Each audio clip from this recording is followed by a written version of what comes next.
I think we may be live.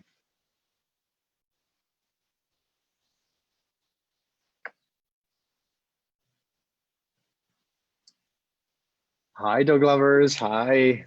I am here again. I missed you. And I have Alicia and Michelle here from our team to help and answer questions. Hi, Alicia. Hi, Michelle. Hi.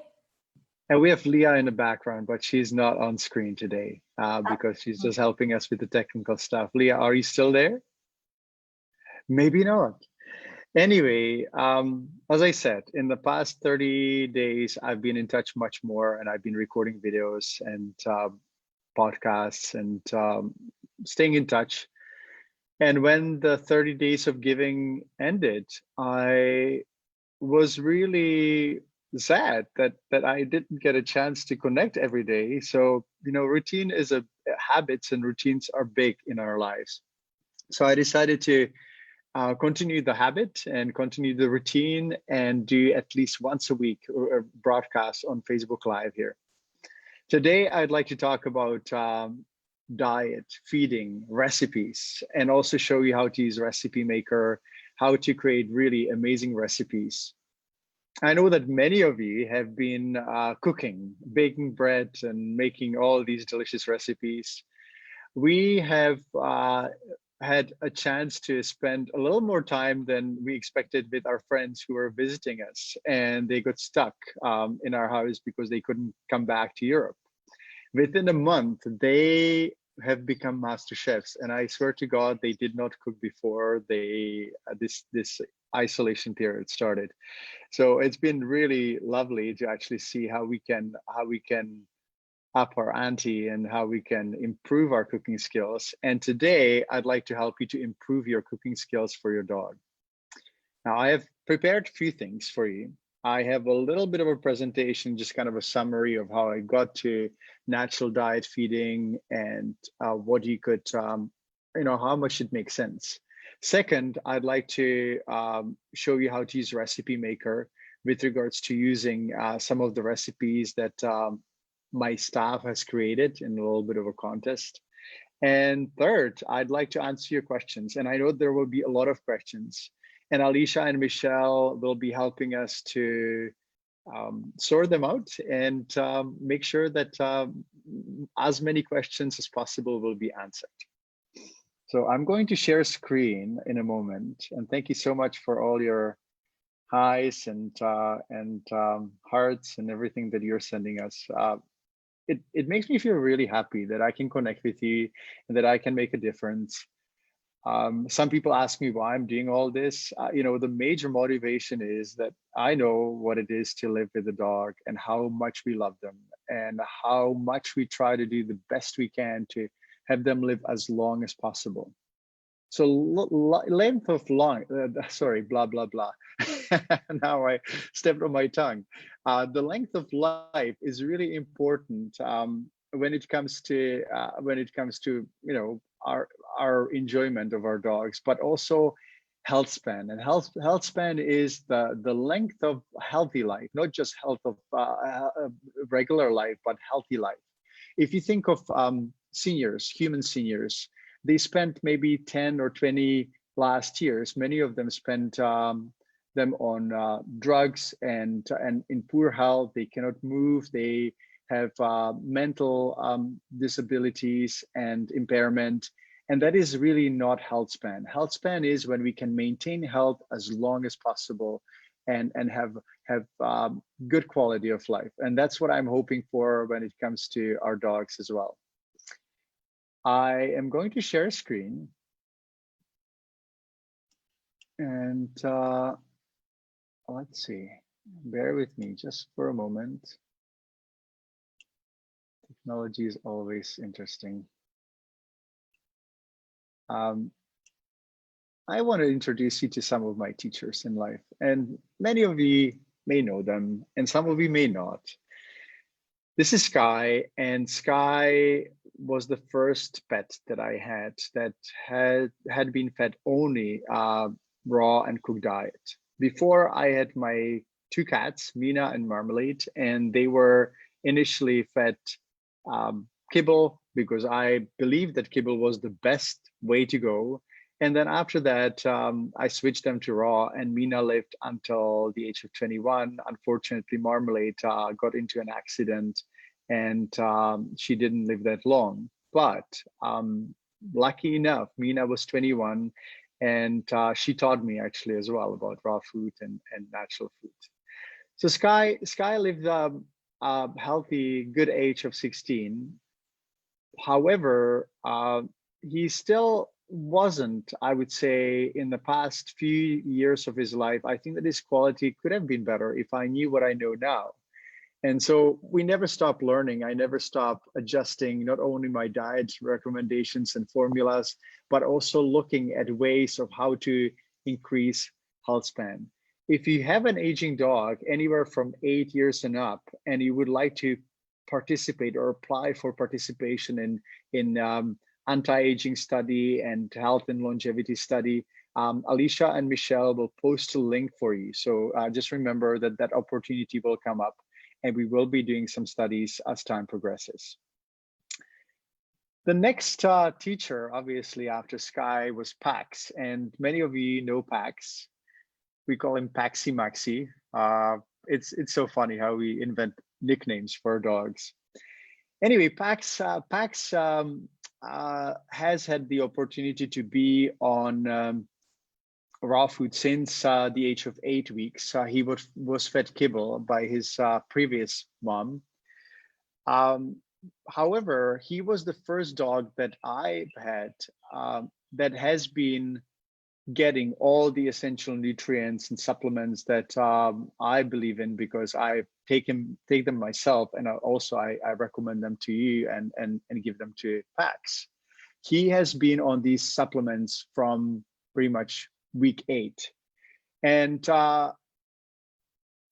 there's still some people who think kibble is balanced, and pet food companies are telling us that it's balanced, and vets are telling us that it's balanced. But when I look at Pax 9 months later or 8 months later, you can see that there is no sign of him actually being deficient or depleted. In fact, the difference between Sky, who didn't grow up on the essentials, and Pax, who did, is huge and mind-blowing.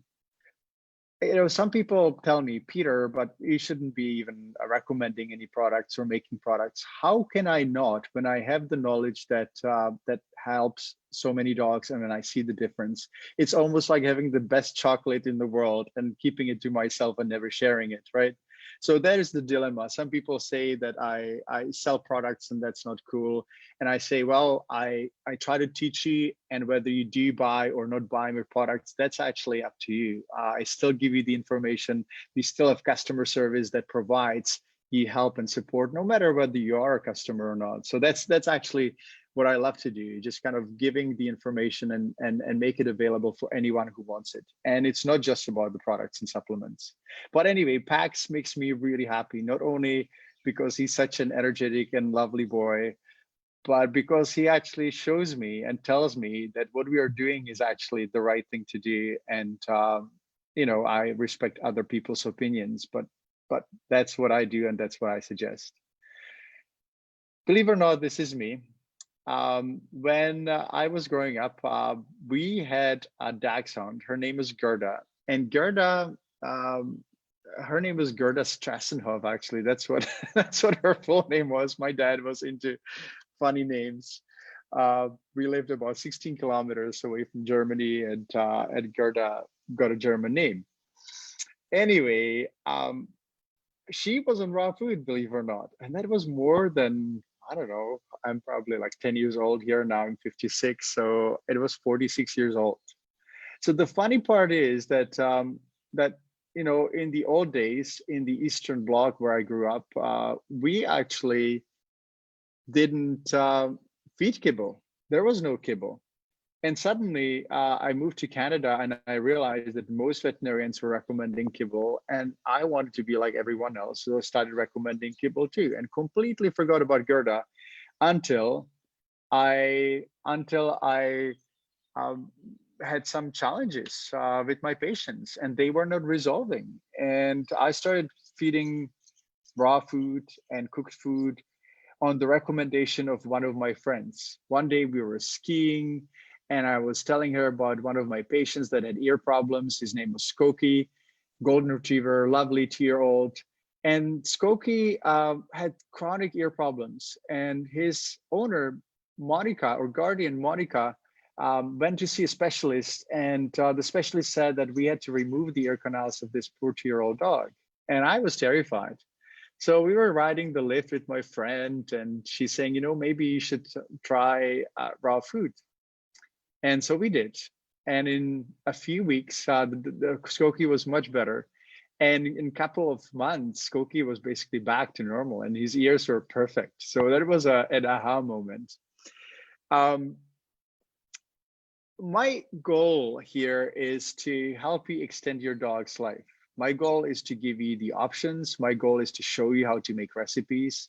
My goal is not to tell you what to do, because I know that nobody likes to be told what to do. They need to understand. They need to learn what they don't know and then go from there. And I know that some of you have been feeding raw and cooked diet. So for you, we'll have the question and answer period as well. You can ask some details. And for those of you who are feeding kibble, I want to ask you one question. Do you know any medical doctor, human medical doctor, who would say that processed food is better than fresh, wholesome food?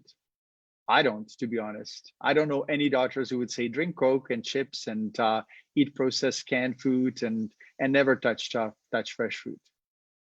That just doesn't make sense.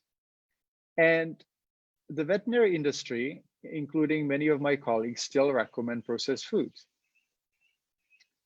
The unfortunate part is that the veterinary industry has been, I'm just going to say, held hostage or somehow kidnapped on the level of thought by the pet food industry. They're the ones who educate veterinary students. They're the ones who tell us what to do. They're the ones who created the life stages of pet food for puppies and then adult dogs and then senior dogs and also for some breeds. And I'm going to ask you one really simple question, like, is there any species in nature that would actually be getting different food than when it's growing up past weaning? No, there's not. There's no wolf that would be eating different food when it's 1 year old or 6 years old or maybe 15 years old. There is no elephant after it's weaned from his mother and milk that would eat different food from the adults. It is an invention of pet food companies because they want us to believe that the only way to feed is to feed their food that they make really complicated. But when you look at the some of the philosophy of pet food companies, I question one thing: why don't they ever not talk about quality of food? So this is one of the statements that I took from a pet food company website. Now, I promise to you and our team that we will never criticize by name a company or their products, but we have to mention certain piece of information, and I'm going to speak in general. So I will not tell you where I found it. You can find it yourself if you really want to go on the hunt. But it is from a pet food company website. And they say here that factors contributing to weight gain, for example, include age, lack of exercise, and overfeeding. And every medical doctor will tell you that factors contributing to weight gain include the quality of food that we eat. And interestingly enough, conveniently, they just skip the quality of food because they know that it doesn't really fly on that level. I like photography.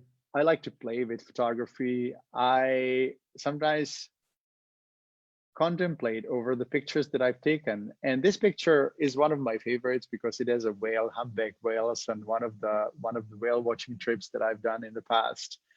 And it always makes me wonder why pet food companies put grain and starches and ingredients that dogs would not eat in nature or canines.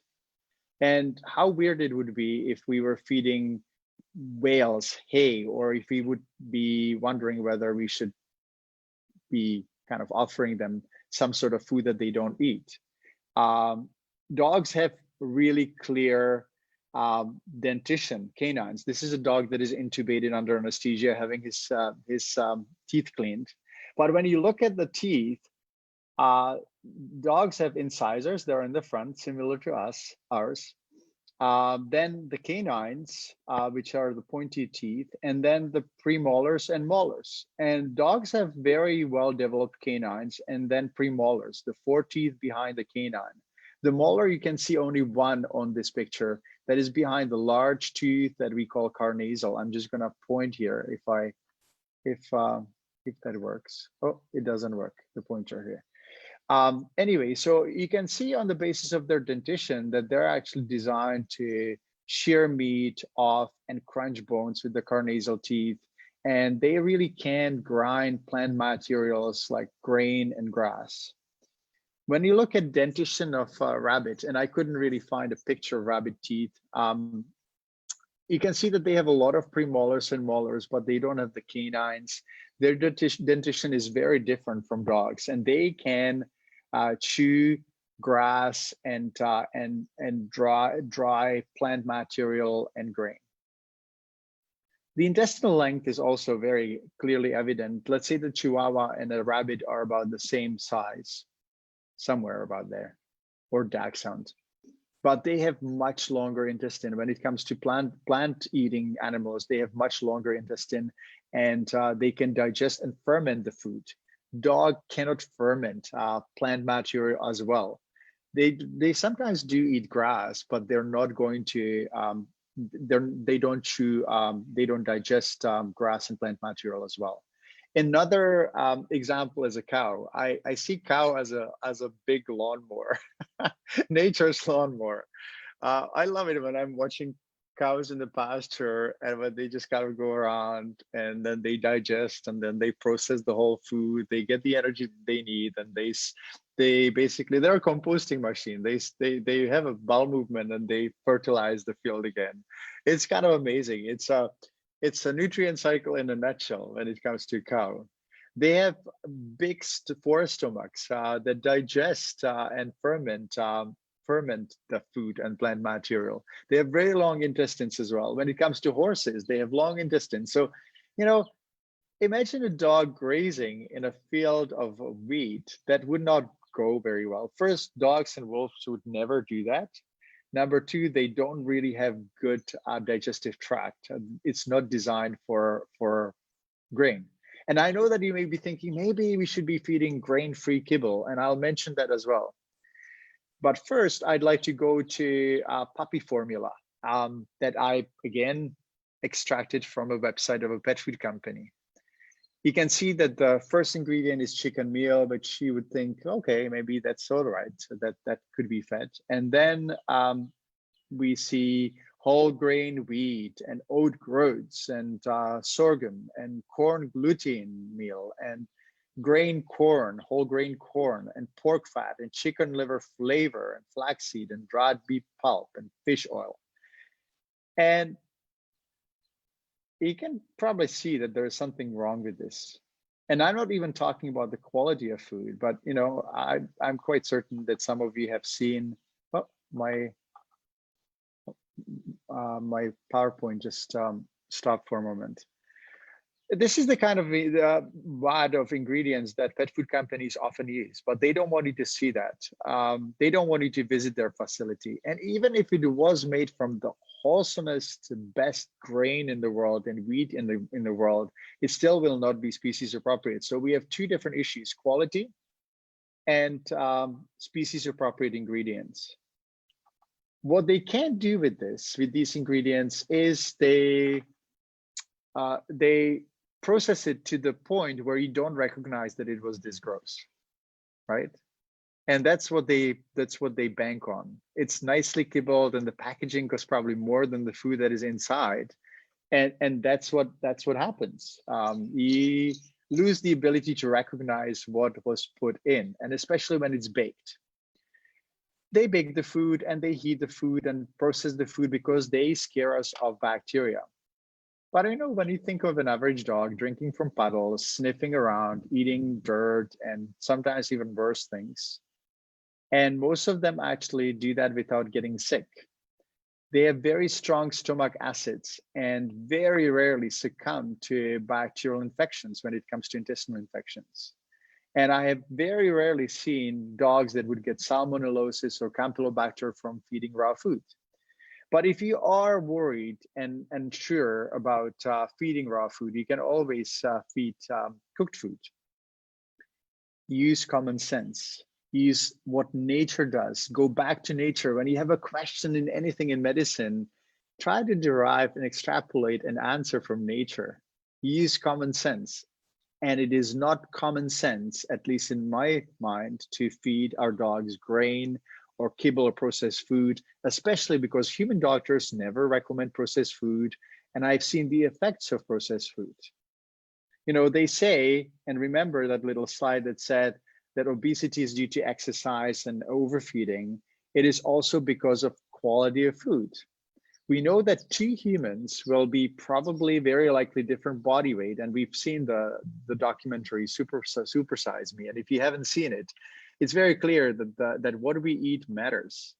And they also say that even if we exercise as much as we can and more, that is very unlikely that we lose weight if we eat bad food. So if you have a dog that is a little chunky and you cannot feel and count the ribs, don't feel that it's your fault. It may be the recommendations, it may be the pet food that you've been told to feed. Never feel bad about what you do, because life is about learning and about patience and about routines and new habits. I'm just going to quickly go through the rough proportions of raw food or cooked food. Now, this is not written in stone. I know that some people prefer feeding more or less bones. Some people say that healthy table scraps should not be fed, but I think that they could, because healthy human food that is not too salty once in a while is okay. The idea that we shouldn't be feeding anything salty to our dogs is kind of ridiculous, because we give salt licks to horses and cows and wildlife, and suddenly we come up with the idea that dogs should never get any salt. I'm not saying that you should be salting your dog's food, but if you give salty food once in a while, it's okay. And again, that was a good way for pet food companies to create another barrier for us to avoid any fresh food, because they wanted us to feed the bagged food or the canned food. Now, some of you may think, but if I feed really nice dehydrated kibble that is made of the best possible ingredients, well, would you like to eat canned food that is dehydrated all day long and all life for the whole life? Would you like to eat the same thing for a month or two or maybe 6? It just does not make any sense. So grain-free food, I have some reservations on the level of processing. Also, sometimes the formulas are not exactly the best. Dehydrated raw food, the same thing. And I just don't think that it's as good. Here's an example of grain-free food. Deboned chicken, okay. Chicken meal, probably not that okay. Potato starch, definitely not okay, because it actually challenges our dogs' pancreas and sugar metabolism and processing. It leads to insulin spikes that are really dangerous for dogs, and that's how dogs become diabetic quite often. I have never seen a diabetic dog on raw food that is actually free of major sugar and grain and starches. Chicken fat. Well, I probably wouldn't be putting chicken fat to my dog food. Potatoes. Tomatoes, again, nightshade plants. We say that we should not be feeding that to dogs, and suddenly they appear in these grain-free foods. Natural chicken flavor. Well, why don't we just put chicken in it instead of the flavor? Flaxseed, not bad idea, but it's not an omega-3 source for dogs, because ALA, which is in flaxseed, actually is not the most beneficial omega-3. It's EPA and DHA. They're really important. And dogs don't convert ALA into EPA and DHA very well. So we could go through these recipes, but I'm saying, grain-free diet, sounds good, sounds commercially viable. I wouldn't feed it. Raw dehydrated again, even if it's freeze dried, not ideal. So the idea is to create a universal recipe that you could actually apply and modify.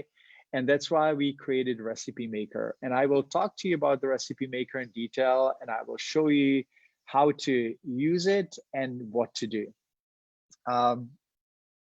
I should give you actually a little background about why the Recipe Maker was created. Many of you were asking me for recipes, and I just don't really like writing recipes. I'm no Julia Childs. And I thought maybe I should just give people the opportunity to create their own recipe.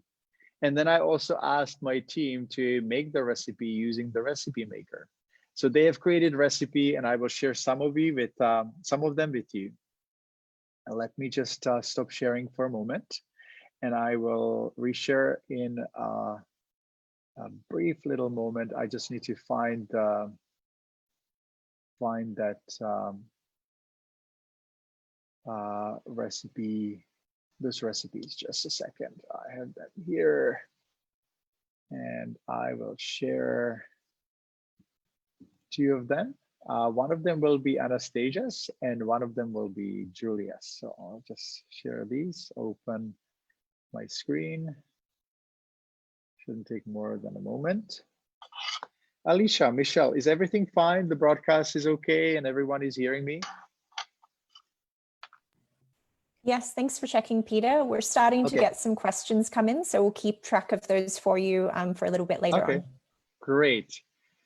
So I'm just going to go back to Zoom, and I will share the first recipe. I will actually share a screen with you. That's probably the best way to go, the whole screen.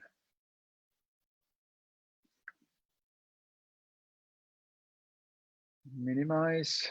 All right. So this is the first recipe, and I will move Alicia and Michelle down below here. This is Weasel, or Wheeze. He is a little Chihuahua cross, very sweet dog. Anastasia is down here in the little circle. She's one of the people who looks after supply chains and making sure that the orders will be sent on time and that there will be inventory for available for you. So you can see that in this particular recipe, we have several different ingredients. We have some, I'm gonna start from the left bottom, raw chicken bones, then chicken hearts, liver, and then some green celery, kale, green beans, dill, mint, and zucchini, and then chicken and cooked eggs. And I will explain in the Recipe Maker how this recipe was created. I'm just gonna go to my browser and go to Recipe Maker. So this is where you go. Again, you go to recipemaker.peterdobias.com, and all you need to do is to click to start. I told my team that I don't like this front page. I'm sick and tired of looking myself every time I go to the Recipe Maker, but they convinced me that I should leave it there. So I have to suck it up. Anyway, so this is the introduction screen here. I'm going to try to reduce Alicia for a moment and Michelle, so we have the full screen. So all you need to do is to click next. And Alicia, if you can tell me what the recipe has. Do you have the recipe of Weasel somewhere? If not, I'm going to actually open it again. Do you have it handy? Probably not. I'm sorry. So let's have a look at this recipe again. So chicken. So I'm going to find chicken here. Let's see, chicken. It'll be somewhere up and I missed it. Chicken, right here. So not only that you can click on it and make sure that it's selected, you can also click this info button and it will tell you a little bit about chicken. Chicken is also heating meat. So if your dog is chilly, seeks sun or heat, that's a good meat to use. So chicken, I think that, and cooked eggs as well in this particular recipe. Now, why cooked? Well, raw eggs are they can be actually a little bit of a problem because egg whites actually have protein digestion inhibiting enzyme. And it is better if you cook eggs for your dog. If you feed them raw, make sure that your dog does not have digestive insufficiencies. You can do that. So you can feed raw eggs or you can feed cooked eggs as well. If I go to raw eggs here, they're actually somewhere down below. I've seen raw eggs here and maybe they're not here anymore. Anyway, that's okay. Now you can see that I'm going to, oh, raw eggs are right here. So you can see that raw eggs actually talk about, again, the avidin, the protein compound that binds biotin and prevents protein absorption. So you have some information about the different ingredients. If you look at the yellow ones, there's tripe, for example. Some people like to replace meat with tripe. It is not the same as meat and muscle.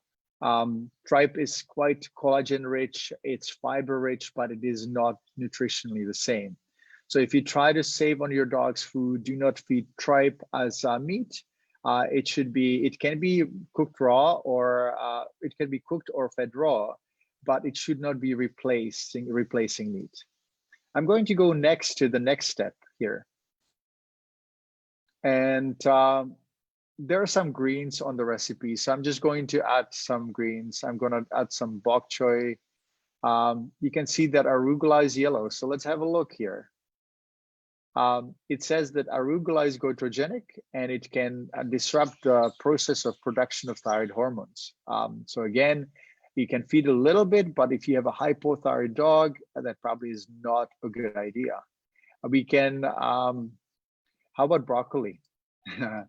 The same thing applies. It also may inhibit iodine absorption. Now, I don't have a problem feeding a little bit of broccoli and a little bit of the goitrogens, but it should not be a mainstay. Carrots, why are carrots actually yellow? Well, because they're harder to digest in dogs. And again, you may have even linked to an article here. So click on that and it'll give you an article about carrots and more details. So this is how we use the recipe maker. I'm just going to quickly go through the next few steps just to kind of give you an idea. You can use organs as well in the recipe. When it comes to liver, make sure that you do not overfeed liver because it can actually create hypervitaminosis A. So make sure that you do not feed too much liver. A little bit is fine, but too much is not as good. Now, Alicia and Michelle will post an article about liver and how to avoid or how to prevent overfeeding liver. Lungs, heart, you can see everything is good. All these should be previously frozen. Meat and organs should be previously frozen. The main reason is that we should actually prevent, it prevents tapeworm infestation in dogs. Pancreas, spleen, tripe, all those are considered internal organs, and I put them in the organs. Some people say that tripe should not be in the organs or heart should be in the muscle. It is not actually true because heart, for example, has other components that can be considered hormones, and you don't want to feed too much heart or too many gizzards. So I usually say 5% of the organs are good. Now, if you don't see organs or some sort of ingredients in, you can make a request to add a certain organ or ingredient in our recipe maker and we'll comply happily. Now, you can see that there are also some important notices in the recipe maker. Here, we say that we should never feed dogs before exercise. Going further, and you can, I'm just gonna say I don't wanna select organs today. Now, you don't need to feed organs every day, but over the period of 2 to 4 weeks, you should have about 5% of them. Some people feed no organs, and if they feed supplements, good essential supplements, I've seen dogs actually not suffering from not having internal organs. So if you're having a hard time to find internal organs, it's not the end of the world if you give the essential supplements. So I'm just going to go further, click next. And, sometimes I add bones in the plate. Sometimes I feed them separately. Pax likes to eat his bones on a towel, make sure that it's not too messy. There are some bones that we do not recommend, and you will see that there's some useful pieces of information here. It should be 20 to 25% of the overall volume. That you should stick bones that are easily chewable, such as lamb, goat necks, shanks, chicken carcasses. Yes, raw bones are okay. There's some articles that Alicia will post as well with regards to bones and what to feed. And I'm sorry about the dog barking. If you're hearing a dog barking, it's our neighbor's dog. So again, sometimes you can feed bones separately. I like to basically pretend that I would replace not pretend, but I replace one meal, veggies and meat, with bones every 3 to 4 feedings. And I feed ideally once a day after your dog reaches 12 months. Pax is now 11, and I'm starting to reduce the morning meal, and I'll be feeding him only in the evening. Fasting and short-term fasting is actually very healthy for humans and dogs. There's a lot of evidence now that micro-fasting or intermittent fasting improves longevity and helps certain hormones and enzymes in the body to get activated, and that's how we live healthier and longer. It's actually 11 o'clock where I am right now, and I have not had my breakfast because I do intermittent fasting these days. Anyway, we can once again look at the different bones and read about them. I would like to make a few comments on beef bones and the big shank bones. They do crack dogs' teeth. I will show you. Actually, I have a little slide here to show you what cracked teeth look like.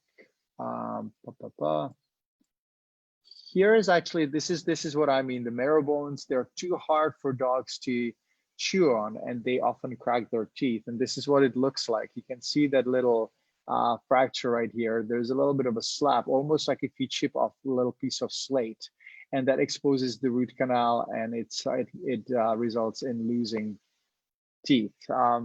It's a serious problem because there's so many people who are still feeding marrow bones or giving their dogs marrow bones. Number one, they're not nutritional valuable because dogs can't eat them. And number two, they're dangerous for your dog's teeth. Number three, they also are quite fatty. The marrow is quite fatty, and some dogs may have elevated pancreatic enzymes when it comes to higher number of fat. Anything from chicken, you can basically feed your dog whole chicken, and beef ribs. They can be good bones, but you must make sure that your dog does not swallow them whole, because if he swallows them as a whole bone, then they are not in touch or in contact with the digestive juices, and they can cause problem. They may get stuck in the esophagus. I did not talk about fish much, but I have a couple of articles, one on mercury content and fish, and the other one on strontium, radioactive strontium, and sardines. I will not go into details here, but Alicia and Michelle will post link to the article in our Facebook feed. So going back to the recipe maker, let me just take a few more steps. We're going to add some chicken bones here, just for the fun of it. And now I'm going to add my dog's name, and I will add some, I could choose dog's photo, but I will not lose time here. And now there's another really important and interesting screen.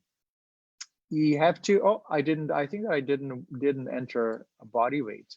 Sorry, I'm just gonna go to the next screen. Pax is 50 pounds, exactly as Sky was. It's so strange. And he is more than 6 months. Usually, obviously the age matters when it comes to how much to feed. So he's actually normal. He's a little underweight, but I feed him as much as he wants to eat. So, for Border Collie, he's probably normal weight, but you can see that he can actually click on these little bubbles, and it'll give you an idea whether your dog fits in that particular area or not. So this is how you determine whether your dog is heavy or not. If you cannot count the ribs, that's usually bad news and your dog is overfed or eating the wrong food. Remember that exercise will not make your dog lose weight. It will not make you lose weight based on research.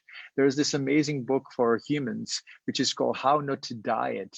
And it's written by a medical doctor. And he basically cites all the research that say that what you eat matters, how much you eat may matter as well, but exercise, you cannot exercise out bad dinner. Basically, it's impossible because you'd have to be running around your area for 20 hours before you run it off. Anyway, final steps. I'm gonna call it Pax's Delight. And you can tell us more about yourself if you want to share some information, if you want to share some instructions because you want to share it with your friends or with us, that you can do that too. And you can also subscribe if you wish to our newsletter. I'm going to say no, but I hope that you'll say yes, because we send tons of information about how to keep your dog healthy and how to extend the health span. And health span is the length of health that your dog will benefit from. There's one more step. I talk about balanced diet and the fact that we live in an environment where the food chains have been, and the food recycling in nature has been interrupted. You have food that is grown in California and it's taken up to, let's say, Michigan, or you have beef or chicken that is raised in certain area, it's taken to a different area, and the nutrients do not go back to the earth and the soil. If you think of an ideal nutrient cycle, African savanna, where all the animals graze and then they're hunted by the predators, and then they all go back to the earth, including the manure and including the bones in the body. So that's what ideal nutrient cycle is, but it is actually no longer happening in most cases when it comes to our dogs and ourselves. So that's why I really believe in supplementing the right supplements. That's why we've seen so many difference. That's why we have supplements and products that are basically 5-star rated, because I really pay attention to make them whole food, non-synthetic, natural, packaged in glass, sustainable.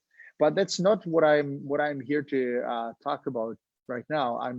I'm here to tell you about how to use this recipe, and also how to enter, how to save it. So you can save it. You can actually bookmark it here. I can actually send Alicia this particular recipe, or Michelle, and you can, oh, I cannot copy it for some reason.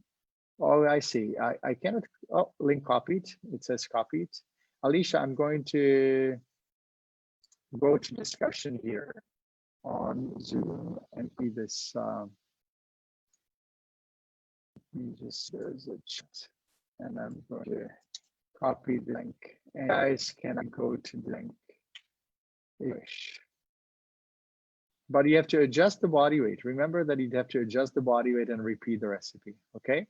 So I'm going to go next. I saved the recipe for myself, and here you can create supplement plan. Again, all the information is entered. I'm going to enter my name and our email address. You can actually use this email address to contact us if you have any questions. contact@peterdobias.com, and I will go next. And these are the products and the supplements that we recommended for PAX. These are what we call the Fabulous 4: minerals, vitamins, probiotics, and omegas. And you can look up details. You can look up more details and see how we make the products and what we do. As I said, this is not an obligation. You can still use our recipe maker for free without any obligation to subscribe or to give us anything, your email address, anything. But obviously, we like to connect with you. We like to have growing email list, because we can have a thriving community. We can help you more. We can provide the information that we feel is beneficial for you, not just the products, but articles on how to prevent diseases, how to help your dog if he or she has problems. It all is there on our website. before I start answering the questions, and I will probably not go to the next recipe because I want to answer questions, I will show you where you can find the blog. So you go to peterdobias.com, and you can just click on the blog, and you can see that there's a whole bunch of different topics. Let's click on Cushing's disease. It will give you an article on Cushing's disease right here. So you click on that and you can read about how I address Cushing's disease and what you may want to know before you approve or agree to treatment, because quite often the treatment methods that are conventionally used may not all be necessary. And I've learned that the hard way. When I practiced conventional medicine, I wasn't always solving everything that I needed to solve. And it drove me crazy. So as time progressed, I created my own healing system, and I also learned from my colleagues and holistically minded veterinarians. And it basically resulted in a very kind of unique and simple to apply system. My goal is to empower you. My goal is to make sure that you can make the best decisions for your dog, ask the best questions when it comes to seeing your veterinarian, and make sure that you don't jump on everything that you're told. When my car is not working properly, or when I have a plumbing problem, I know how it feels not to know what the right answer is, because we know car mechanics sometimes make suggestions that are unnecessary. Maybe there is a $10 fix or free fix instead of a $1,000 surgery or $500 drug regimen.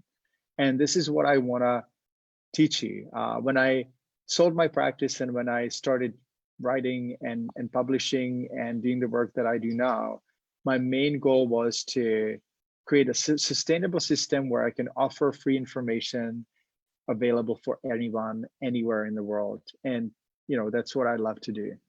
I'm not saying that I know everything. I'm not saying that you have to agree with me every time. But what I've applied here and what I offer you is actually something that has worked in my practice and has worked for thousands of other dogs. And I hope it'll work for you. So now we get to questions. Thank you so much for being patient. I just wanted to show you the recipe maker and how to use it and how to share the recipes. And Alicia, Michelle, what questions do you have? Sure, we've gotten quite a few questions through Facebook, so thanks so much for the dog lovers that have posted questions. The first question we have is from Lily. She would like to know about feeding fruit. She loves to give apple as a treat. When is the best time to give apple, whether it's during the day or with a meal? It's actually really easy. I try to follow the suggestion that fruit should not be fed at least. It should be fed actually, well, nothing should be fed after fruit at least for an hour. So if you feed an apple, then you should not be feeding protein food, not nothing, but protein food at least an hour after the apple. And then you should not be feeding fruit for 3 hours after you give protein meal or bones. And the reason is simple. When you feed fruit and protein together, they have different digestive times. And fruit sits in the stomach for longer and then it ferments. That actually applies to us as well. Now, you may object that in the wild, dogs would eat fruit and then meat. It's possible, but based on the research that they've done, it is clear that fruit may ferment in the stomach and it's actually not ideal. So just to repeat, 1 hour after fruit, you should not be feeding any protein. And then 3 hours after protein, you should not be feeding any fruit. And there's an article on our website as well. And I'm sure that Michelle will post that. Alicia, I'll let you read the questions because I'm having a hard time to see the message system that we agreed on. So I'll just let you read the questions, okay? Absolutely. Michelle has just posted a link to the article that you mentioned about feeding fruit and protein together. The next question that we have is from, let's see, from Sandra. Her question is, I read that raw and kibble shouldn't be mixed, but is it okay to feed cooked and raw? And she has a 16-month-old toy poodle called Lambo. Before we answer that question, cooked and raw and kibble and mixing, I wanted to say one thing that I forgot about fruit. Make sure that you never feed grapes and that you look up toxicity of fruit. And we do have the fruits that should not be fed in the article that Michelle will post. Going to mixing kibble, raw and cooked. Personally, this is such a hard question to answer, like mixing kibble with anything or feeding kibble and raw and cooked. It's obviously better than if we don't feed any raw or cooked meat, just kibble.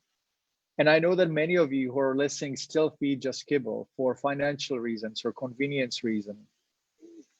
I just cannot say that kibble is something that I agree with, even though some of you feed it.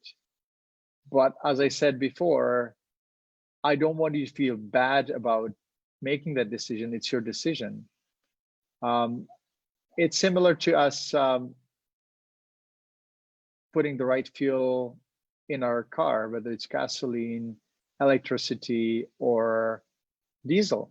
If we put wrong fuel in if we try to refill our electric car with gasoline, that would probably not go well. And a gasoline car with diesel, that would not go very well either. So just remember that processed food is the last food that we should be feeding our dogs, and that it's not as expensive to feed raw, because if you add the cost of food plus the vet bills that I see increase with processed food, it's probably about the same, and you lose valuable days and months and years of your dog's life on average. We have actually conducted an unofficial study where we asked people what food they feed and how long their dogs have lived if they had dogs that they lost. And based on the study, and I don't really know whether they started feeding raw food from puppyhood or at the age of 11, based on this study, we've seen an increase by about a year and a half. And I'm sure that it would really be much higher if you start feeding your dog early. To say this, it's never too late, and you will see the transformations that are incredible. Going back to the question, mixing raw and cooked, I would not have any problems with it. Make sure that you never feed cooked bones, but mixing raw and cooked is not a problem at all. And if you're concerned about bacteria, there is an article about bacteria and why I'm not afraid of bacteria when it comes to feed our dogs raw. But some dogs may do better on cooked food, especially those who have poor digestion. Sky, my previous dog, was a border collie. He was chilly and had relatively poor digestion from the very start, genetically predisposed, I assume. He did well on half cooked and half raw. Pax, he's absolutely fine. He's good digestive fire, what we say, what we call it. No problem with raw. But mixing mixing raw and cooked is not a problem at all.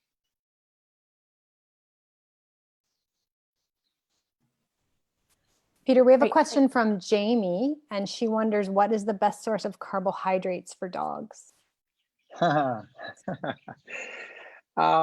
Vegetables, actually, greens.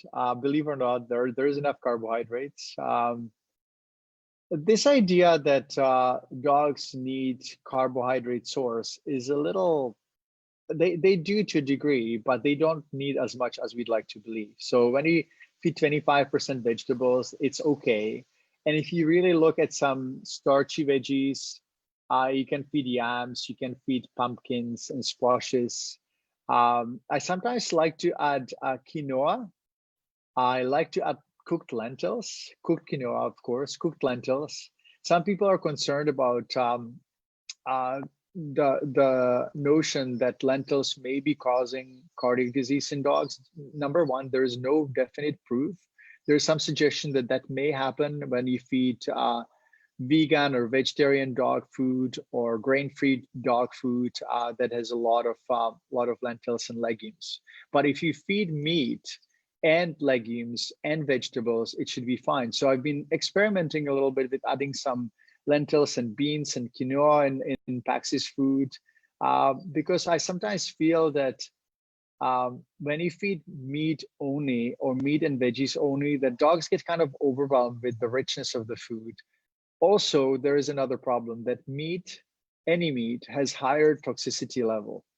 So that kind of has been concerning me. So when it comes to adding some extra sources of protein or starches, or not starches, but carbohydrates, and extra veggies is probably okay, depending on how your dog does. The general proportions are 50 meat, 50% meat, 25% bones, and or 20% bones, 25, 20, 20, and then 20% vegetables and 5% organs. So again, I'll repeat because this was fast and a little confusing. 50 meat, 25 bones, 20 veggies, 5 organs. And some dogs do really well on veggies, some dogs do well on less veggies, but I do have a tendency with packs to add a little bit more plant-based food than the 25% or 20%. So going back to the answer, the question, carbohydrates, yams, pumpkin, veggies, those are the carbs that I would feed my dog. And go Thanks to so the recipe much. maker. It'll give you the proportions. It'll give you exact proportions what to feed for your dog's body weight. And when you feed your dog, start feeding those amounts, you have to adjust it. Assess your dog's body weight every 1 to 2 weeks. And if you see that your dog is losing weight because he or she is active, increase the food by 20% or even more and reassess again in a week. Okay, that's important as well. And the next question we have is from Lily. Lily is asking about what sort of oil is best for dogs. Mm-hmm. She has heard about giving ground flaxseed versus flaxseed oil. A lot of people ask about hemp seed or hemp seed oil. What is your preferred oil? Yeah, I so wanted to source plant-based oil because the level of toxins in general is lower. However, pretty much all the seed oils, the plant-based seed oils, are rich in ALA and very poor in EPA and DHA. And EPA and DHA are the ones that you should aim for, the omega-3s. So there's no seed oil that is actually really good for dogs. Well, it's not bad for them, but it is not good for them on the level of supplementing EPA and DHA. I wanted to get algae oil, and algae was my preferred source, or phytoplankton and algae. And then we started linking the manufacturers to the source of the algae, and we realized that pretty much all the oils that we saw and found on the market were GMO. And because GMO it doesn't need to be listed, we actually had no idea until we started digging a little deeper. So I don't use any plant oils. And then it came to fish and krill. And obviously fish is being overfished, krill is being over harvested. It's an important source of food for not only whales, but also fish and pretty much the whole oceanic food chain. So we didn't want to use those sources because they're depleted. I kind of fell into a despair for a little while when we were searching for the right oils until we discovered squid or calamari. And we learned that since the 1950s, they've been rising in population because there are fewer fish. And when there is not enough fish to eat calamari, then calamari have a party, and they have been overpopulated. So we've been basically harvesting calamari or squid. I have a Norway manufacturer who's been producing this oil for us, and that's what I use, and that's what I give to packs. It's also microfiltered, so it's mercury free. But even if it wasn't microfiltered, calamari is actually really low on the food chain. So that's a big benefit. Now, again, some people say, well, you're selling the product, obviously you're going to be recommending it. Listen, like, I don't recommend or suggest any products that I don't take or give my dog. And if anyone would suggest that I would actually give my dog something else than the best that I can come up with, I'll have a fight or argument with you, because I obviously wouldn't. I make the products because I ended up with not really either trusting the sources, and many of the products and ingredients come from China, and we don't source from China. So that's one thing. But second, I take an idea of a micronutrient or a product such as vitamins, and I try to make them technologically advanced. The vitamins we made certified organic, and also they're fermented. And fermented vitamins are much better for your body and your system, because fermentation makes them whole food. And whole food is readily accepted and absorbed by the body, but it also doesn't cause stomach upset. So if you want to evaluate your vitamins for yourself, ideally, because I don't want you to run experiments on your dog, take some sort of brand of vitamins that you find at Costco that is non-fermented, and then take it and see whether you get nauseous on empty stomach, and take the fermented vitamins. There are many of them on the market, not many, but a few, especially in health stores. They're usually more expensive, but you will not get nauseous on them. So that's one of the ways of figuring out whether your supplements are better or not. Going back to omegas, calamari is the only source that I found that would be good. As I said, I don't like algae-based oils because they're GMO. And if you do know of non-GMO source, please let me know, because I'd be very happy to offer it. But we took 2 years and found no non-GMO plant-based oils. I mean, algae-based oils. ALA, inferior. You may also want to know about omega-6 and 9s. Omega-6 are actually abundant in food, in your dog's food, and omega-9s as well. They do not need to be supplemented. In fact, most dogs' diet is too rich in omega-6 and 9s, and they actually lead to excessive inflammation. So we try to balance the omega-6 and 9s by supplementing omega-3s. Hi, Peter. We have Lee asking about our omega oil and whether a dog who is allergic to white fish would be okay taking Feel Good Omega. You know, DNA of whitefish and squid is quite different. I would give it a try. See what happens. If your dog gets excessively itchy after you start giving the oil, or throws up, or has diarrhea, obviously that would not be the case. But calamari is actually pretty rare food source, meaning that it should be fine.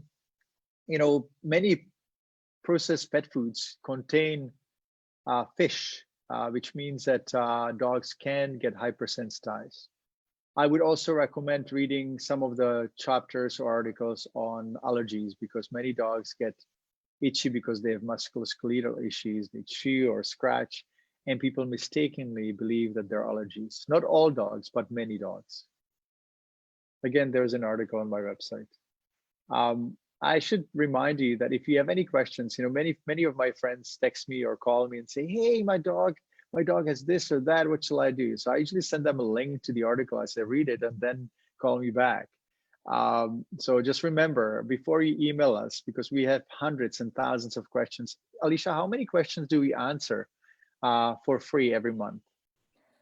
That is a good question. I know that looking at recent statistics, we received about 2,500 in 1 week alone, just on social media through Facebook, plus phone calls, plus emails. It's a lot. Yeah, so, you know, thank you everyone for actually being interested in looking after your dog, but use the website if you can, because it spares the valuable time of our team members to answer other questions that are not answered on the website. Also, obviously, you can imagine that supporting this effort and the team costs quite a bit, and it makes me happy. But those of you who support us through even subscribing, even participating or sharing the information, those of you who do trust our products and buy them, you are helping actually other dog lovers to learn valuable information and keep their dogs healthy. And I know that if I could have a conversation with you, it makes you happy to look after your dog, but it also makes you happy to make a difference. So by supporting our efforts in our company, you're actually making a difference in the lives of many dogs and making it possible for us to answer other dog lovers' questions for free. And to say that we are here for you too, if needed, of course. Great, thank you. And the next question comes from Paula. Her question is, what about water and ensuring that our dogs are well hydrated? Is it okay to give a dog water that has minerals added to it via a water filter? I'd have to know what mineral water filter can actually add plentiful minerals and in the right balance and spectrum.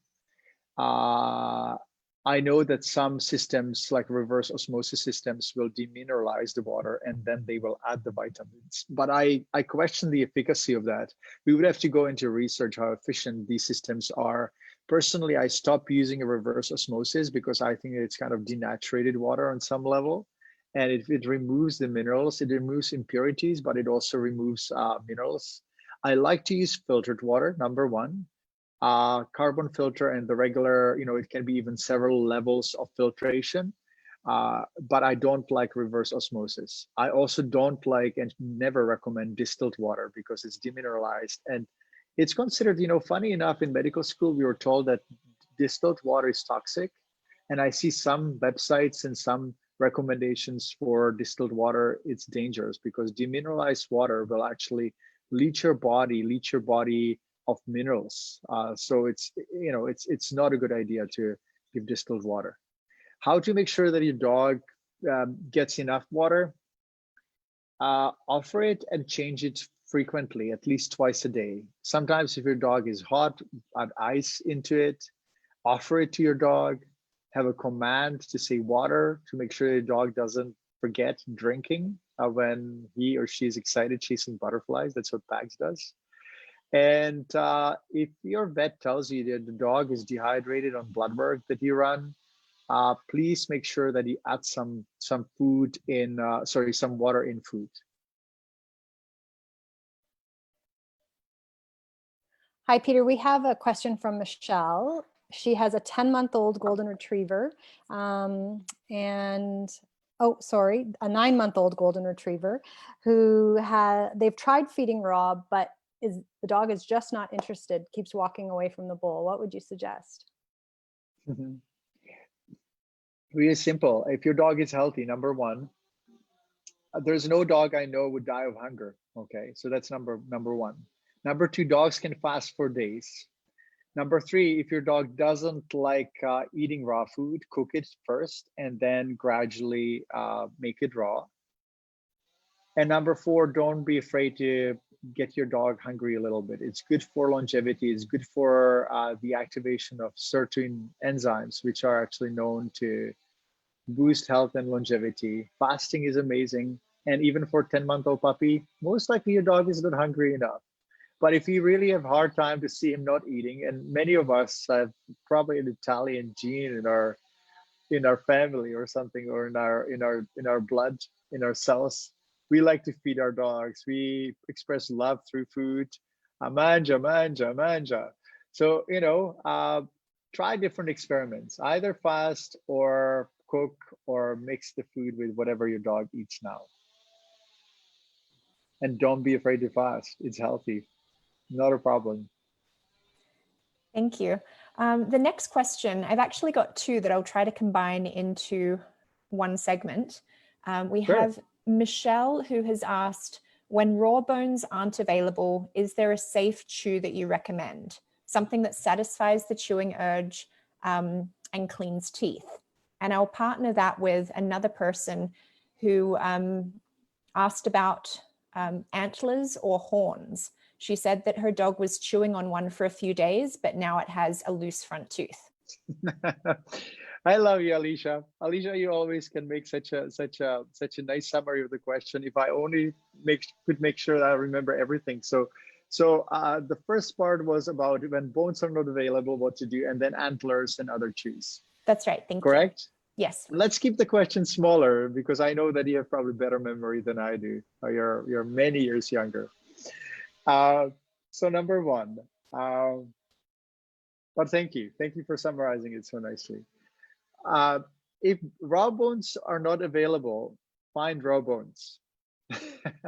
I know that I don't know whether it was Gandhi or Nelson Mandela who said, things are impossible until they're done.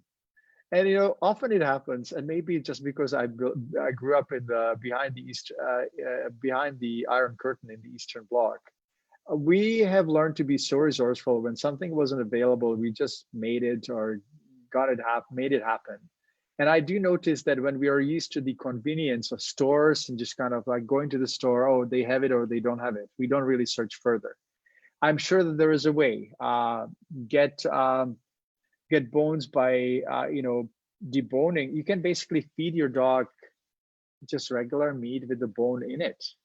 You can make you can buy lamb shanks. You can buy whole chicken and feed it to your dog.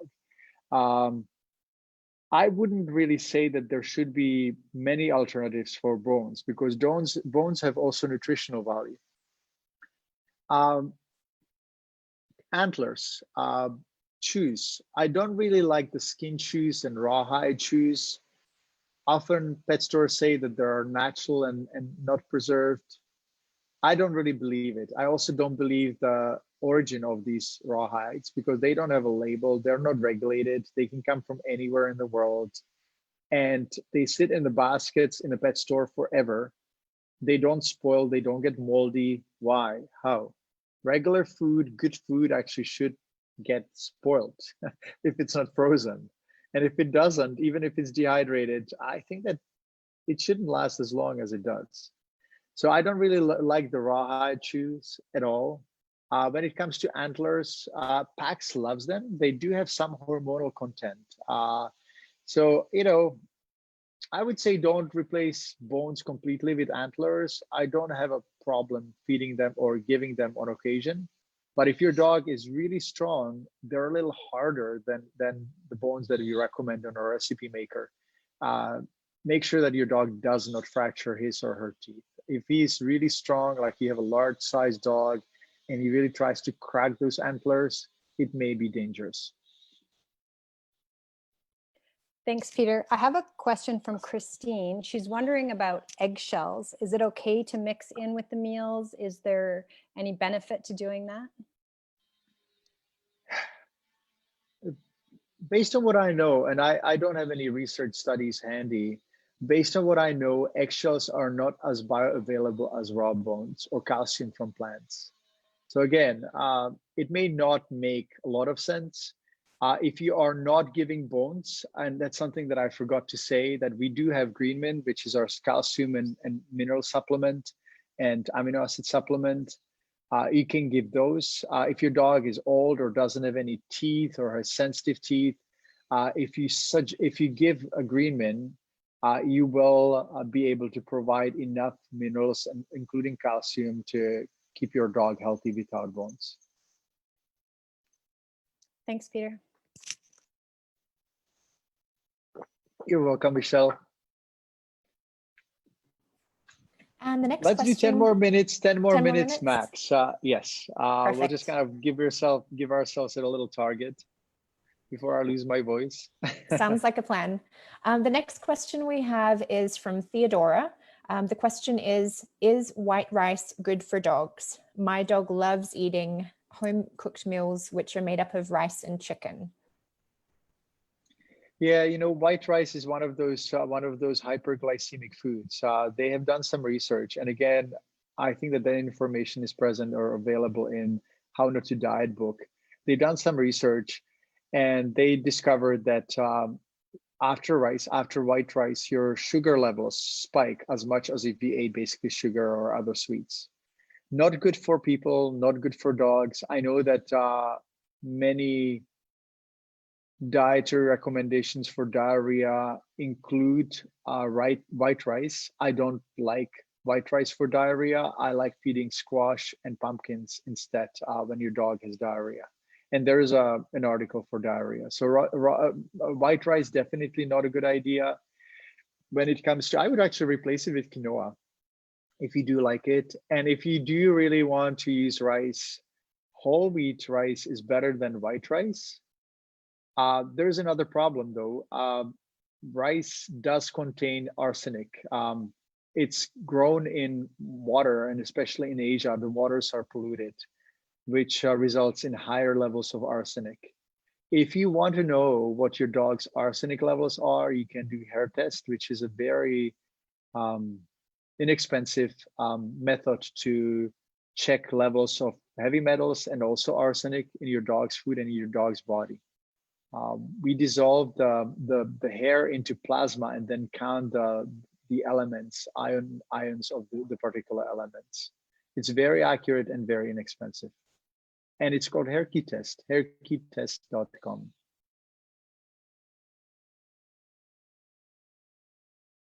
Thanks, Peter. I was just adding the question about the HairQ test, or sorry, the link to the HairQ test. I have a question from Louise. She gave her dog raw goat bones and raw lamb bones, and he got sick for about 3 to 4 days afterwards. So she's wondering what to do. She hasn't tried them again since then. Should she just cook the meat off the bones and then give them the meat and only, or try again? So what happened? Was there, what was the problem that happened after feeding those bones? She didn't specify. She just said that he got sick for 3 to 4 days. I'm going to guess possibly diarrhea. Okay, if it was vomiting or diarrhea, maybe try to give smaller amounts. If there was diarrhea or vomiting, look at the article addressing diarrhea.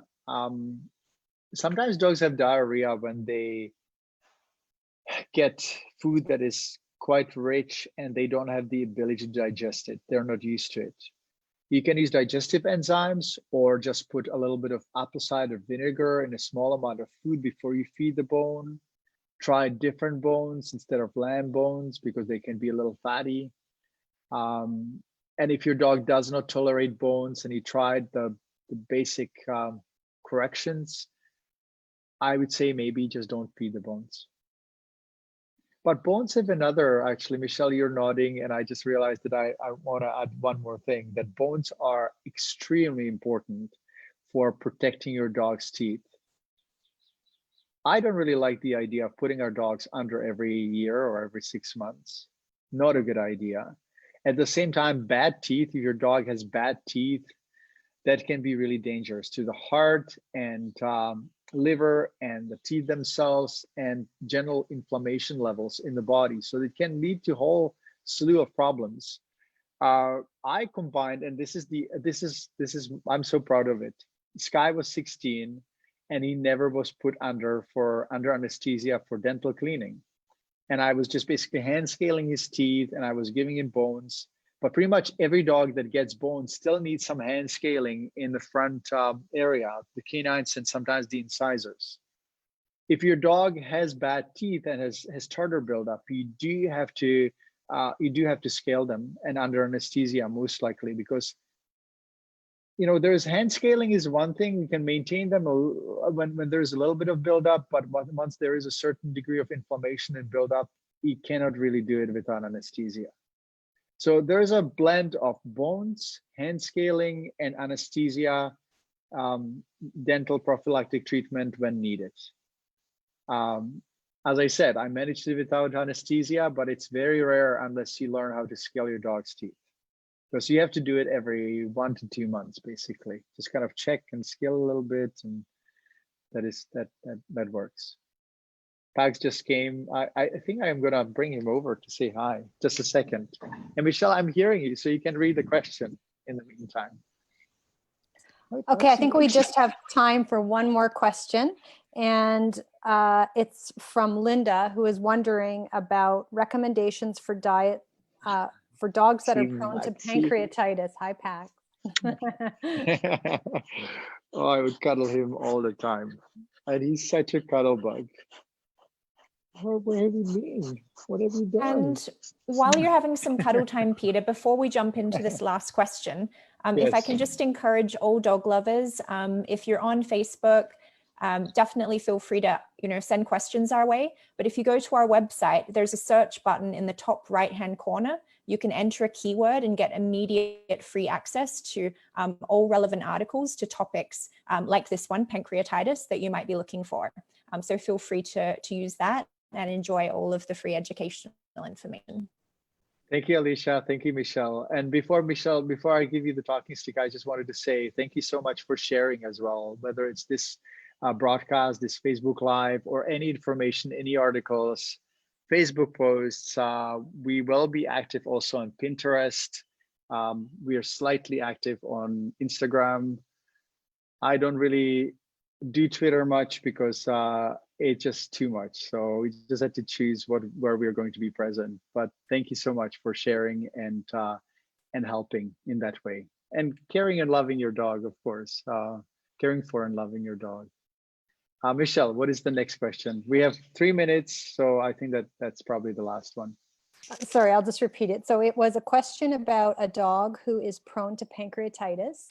What would you recommend diet-wise? And that is a question from, I lost it now. Alicia, who was that from? That was from Linda. Right, from Linda. Linda, I am not sure what food you feed, assuming that you may be feeding kibble and maybe special diet that was recommended. Now, pancreatitis is an interesting disease in dogs, and I love the topic because we have been able to pretty much solve it for dog lovers. The pancreas is a gland that digests mainly protein, and it also produces insulin for digestion of sugar and carbohydrates. Every carbohydrate, whether it's complex or simple, gets digested into simple carbohydrates, and it needs to be further processed by cells by producing insulin, and insulin basically makes the sugars go into the cells. Without insulin, there is too much sugar floating in the or circulating in the bloodstream, and that's what diabetes is. If you feed high carbohydrate food, the pancreas gets really stressed because it hasn't been designed for digesting too much carbohydrates. Dogs don't eat carbohydrate-rich food, unlike cows or rabbits. So if you give too much carbohydrates, such as kibble, pancreas gets stressed, it gets inflamed, and it will actually result in either elevation of the pancreatic enzymes or loss of the cells that produce insulin, and that's how diabetes happens. So if you feed species appropriate food, such as raw food or cooked food, you will very likely prevent diabetes or pancreatitis in dogs. If your dog does have pancreatitis or elevated pancreatic enzymes, make sure that you feed low fat diet, because pancreas also gets inflamed and kind of irritated and agitated with high fat content. So low fat, low carbohydrates, and feeding just basically the regular raw diet recipe is what we recommend otherwise. So hopefully that will work well. You can start feeding a cooked food as opposed to raw food if you don't feel comfortable with raw food. But down the road, I think that you should be fine with the recommendations. There's also an article on my website, and it's quite extensive. You can just read through it and basically review what I just said in a nutshell.